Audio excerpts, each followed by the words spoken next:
December 1983, Dean Court, Bournemouth. A cold Tuesday afternoon when the sky hung gray and low over the pitch and the wind carried rain that wasn't quite rain but felt like it anyway. 347 people sat in the stands, scattered across sections that could hold thousands, watching a fourth division match between Bournemouth and Wigan Athletic that meant nothing to anyone except the players trying to stay professional. But they weren't there for Bournemouth or Wigan. They were there for number 7, George Best, 37 years old, overweight, slower than he used to be, playing in the fourth division of English football after a career that had once made him the greatest player in the world. This was his last match, though nobody knew it yet.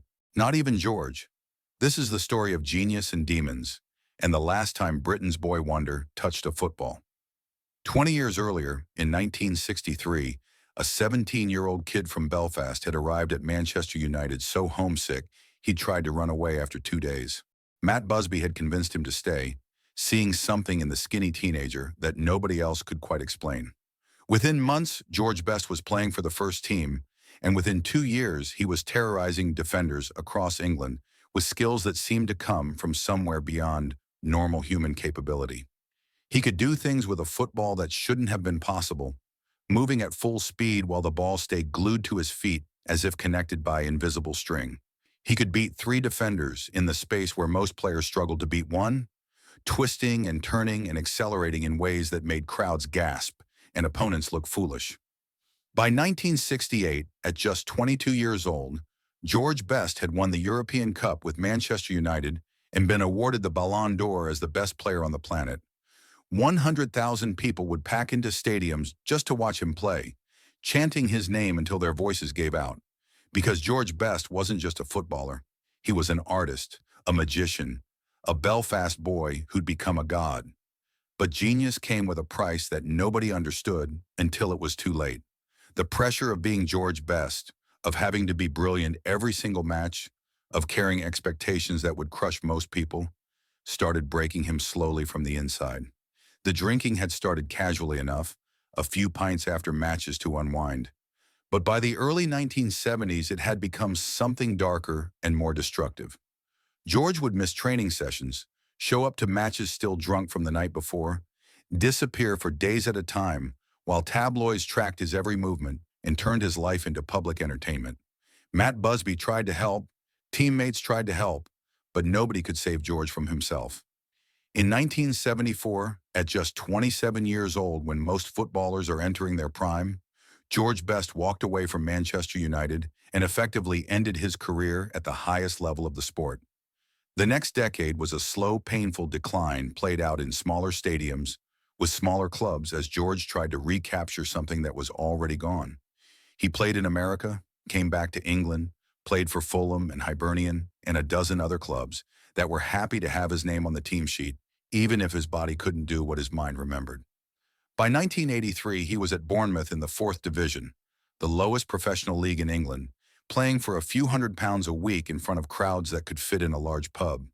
The man who'd once filled Old Trafford with 100,000 screaming fans was now playing on cold Tuesday afternoons in front of 300 people who'd paid £3 for a ticket. But they still came, those 300, because even a shadow of George Best was worth watching. Even at 37, overweight and slow, there were still moments when you see flashes of what he'd been, quick touches and clever passes that reminded you this had once been the best player in the world.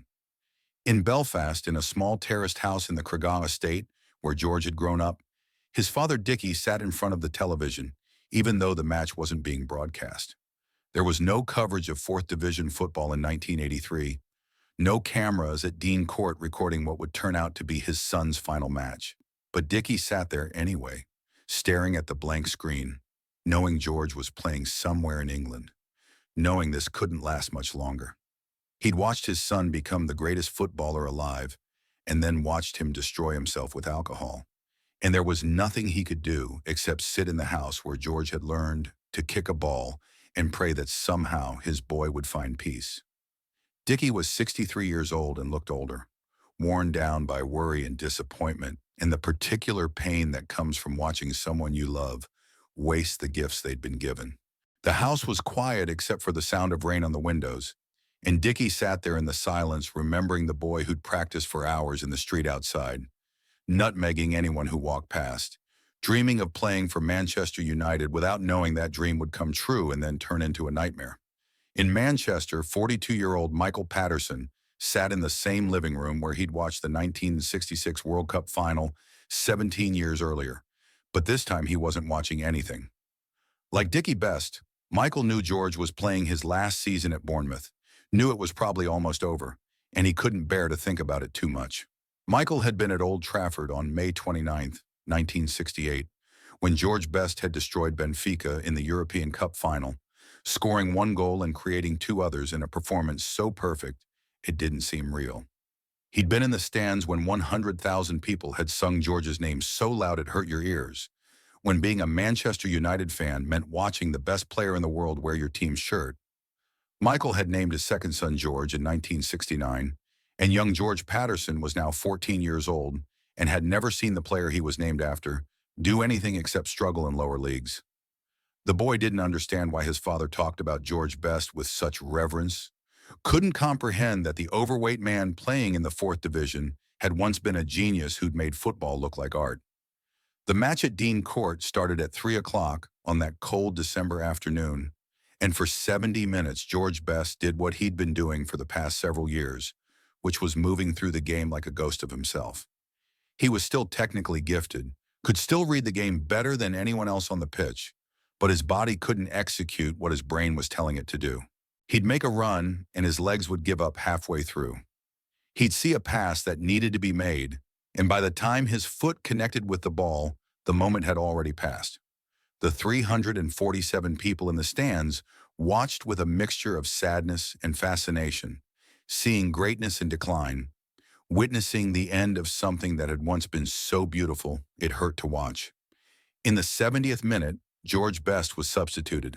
The manager signaled for him to come off, and George jogged slowly toward the touchline, his shirt dark with sweat despite the cold, his breath coming in heavy gasps that showed how unfit he'd become.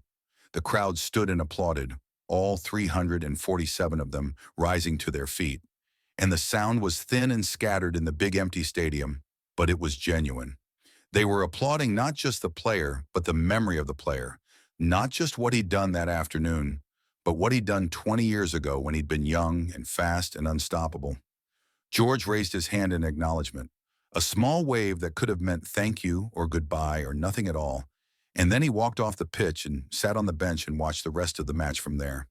He didn't know it yet, but he would never play professional football again.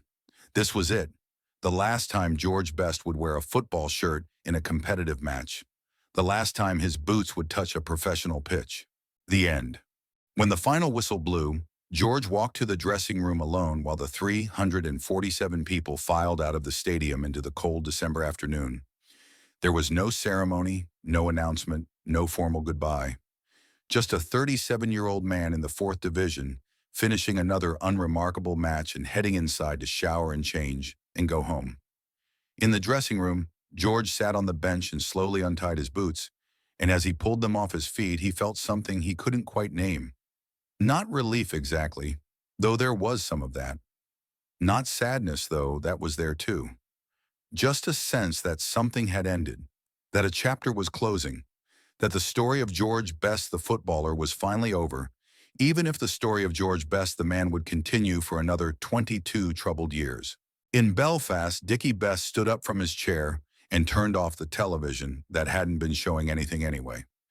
He walked to the kitchen and made himself a cup of tea, and as he stood there waiting for the kettle to boil, he thought about the boy who'd left home at 15 to chase a dream in Manchester. He thought about watching George play for Northern Ireland, about the pride that had filled him when his son had won the European Cup, about the slow, painful years of watching that same son destroy himself with alcohol.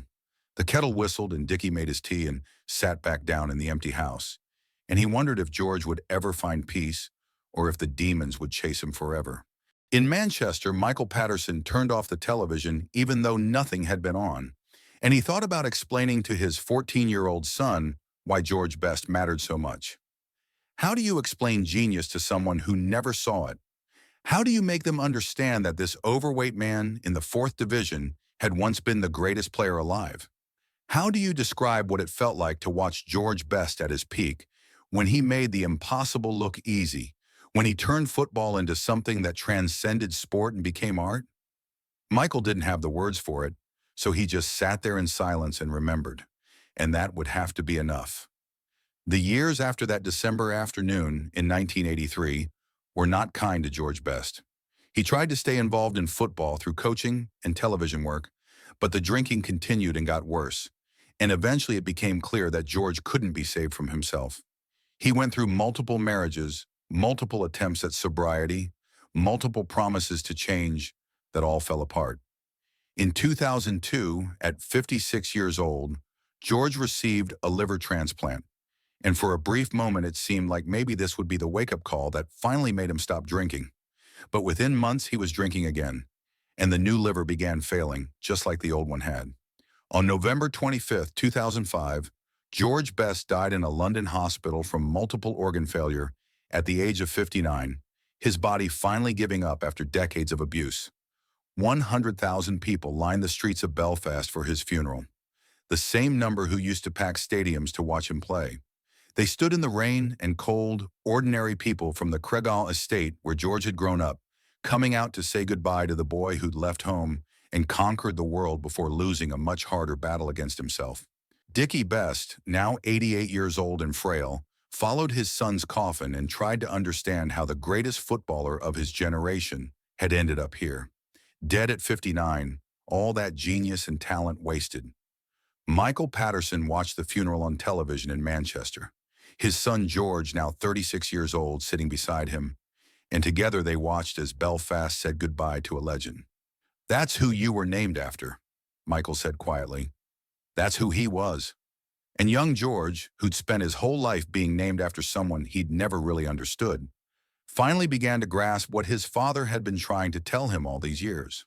What was lost when George Best walked off that pitch in December 1983? More than just a footballer, and more than just a career. There was genius that the world needed to see and didn't get enough of, talent that should have lasted until George was 40, but instead burned out before he turned 30.